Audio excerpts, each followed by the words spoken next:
আমি বলি কি, তুমি কবিতা ছেড়ে সিনেমা বানাও। আর আসলে কবিরা নিজেই লেখুক আর টুকেই লেখুক, কজন পড়ে আর কেই বা চেনে, কিন্তু সিনেমা অনেকেই দেখে। দিদিমণি,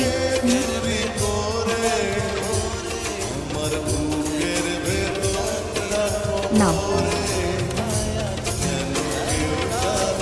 কিন্তু ওই লোকটাকে তুমি ছেড়ে দেবে? তোমার একটা কিছু করা উচিত। কি করবো আমি?